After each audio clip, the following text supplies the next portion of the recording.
Look, my servant will succeed. He will be exalted and lifted very high. Just as many were appalled by you, he too appeared disfigured, inhuman, his appearance unlike that of mortals. But he will astonish many nations. Kings will be silenced because of him, because they will see what they haven't seen before, what they haven't heard before. They will ponder, who can believe what we have heard? And for whose sake has the Lord's arm been revealed? He grew up like a young plant before us, like a root from dry ground. He possessed no splendid form for us to see, no desirable appearance. He was despised and avoided by others, a man who suffered, who knew sickness well. Like someone from whom people hid their faces, he was despised, and we didn't think about him. And it was certainly our sickness that he carried, our suffering that he bore, but we thought him afflicted, struck down by God, and tormented. He was pierced because of our rebellions, crushed because of our crimes. He bore the punishment that made us whole. By his wounds we are healed. Like sheep, we had all wandered away, each going in its own way. But the Lord let fall on him for all our crimes. He was oppressed and tormented, but didn't open his mouth. Like a lamb being brought to slaughter, like a ewe silent before her shearers, he didn't open his mouth. Due to an unjust ruling, he was taken away, and his fate, who will think about it? He was eliminated from the land of the living, struck dead because of my people's rebellion. His grave was among the wicked, his tomb with evildoers, though he had done no violence and had spoken nothing false. But the Lord wanted to crush him and to make him suffer. If his life is offered as restitution, he will see his offspring. He will enjoy long life. The Lord's plans will come to fruition through him. After his deep anguish, he will see light, and he will be satisfied. Through his knowledge, the righteous one, my servant, will make many righteous and will bear their guilt. Therefore I will give him a share with the great, and he will divide the spoil with the strong, in return for exposing his life to death and being numbered with rebels, though he carried the sin of many and pleaded on behalf of those who rebelled. They led Jesus then from Caiaphas to the Roman governor's palace. It was early morning. They themselves didn't enter the palace because they didn't want to be disqualified from eating the Passover. So Pilate came out to them and spoke, "What charge do you bring against this man?" They said, "If he hadn't been doing something evil, do you think we'd be here bothering you?" Pilate said, "You take him, judge him by your law." The Jews said, "We're not allowed to kill anyone." This would confirm Jesus' word, indicating the way he would die. Pilate went back into the palace and called for Jesus. He said, "Are you the king of the Jews?" Jesus answered, "Are you saying this on your own, or did others tell you this about me?" Pilate said, "Do I look like a Jew? Your people and your high priest turned you over to me. What did you do?"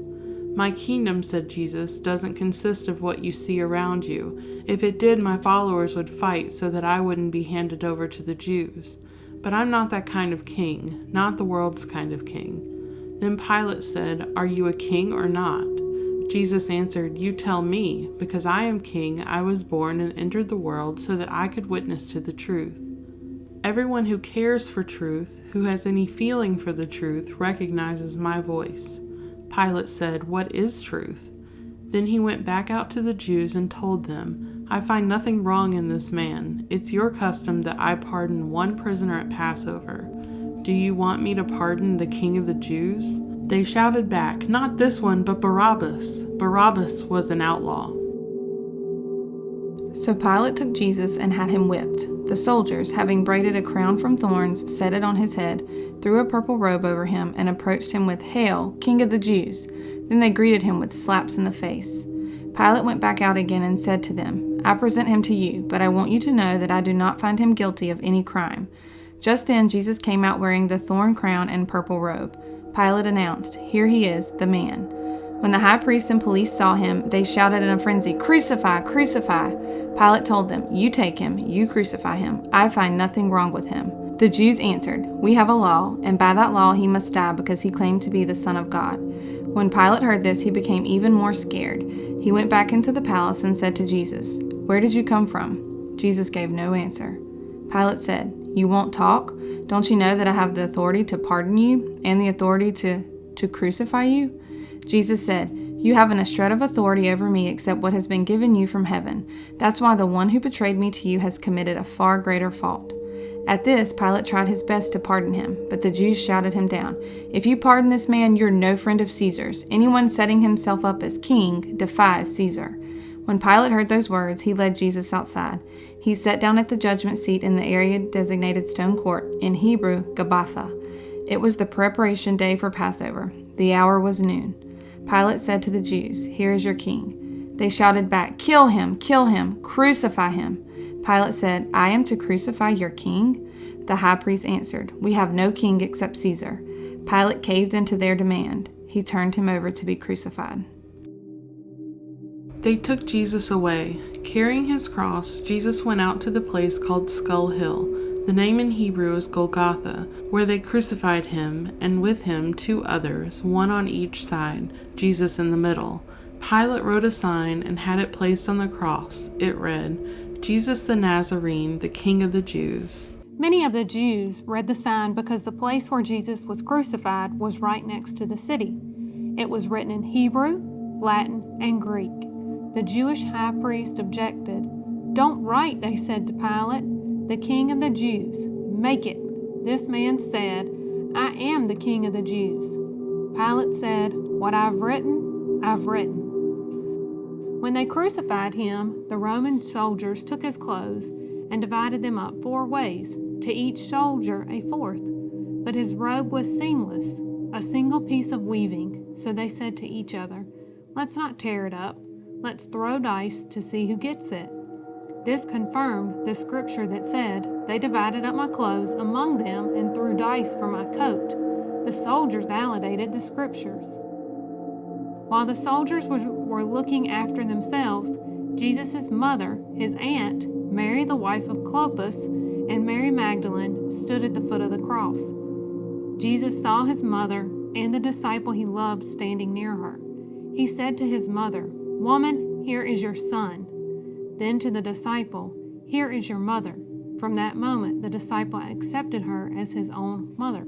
Jesus, seeing that everything had been completed, so that the scripture record might also be complete, then said, "I'm thirsty." A jug of sour wine was standing by. Someone put a sponge soaked with the wine on a javelin and lifted it up to his mouth. After he took the wine, Jesus said, "It's done, complete." Bowing his head, he offered up his spirit. Then the Jews, since it was the day of Sabbath preparation, and so the bodies wouldn't stay on the crosses over the Sabbath, it was a high holy day that year, petitioned Pilate that their legs be broken to speed death and the bodies taken down. So the soldiers came and broke the legs of the first man crucified with Jesus, and then the other.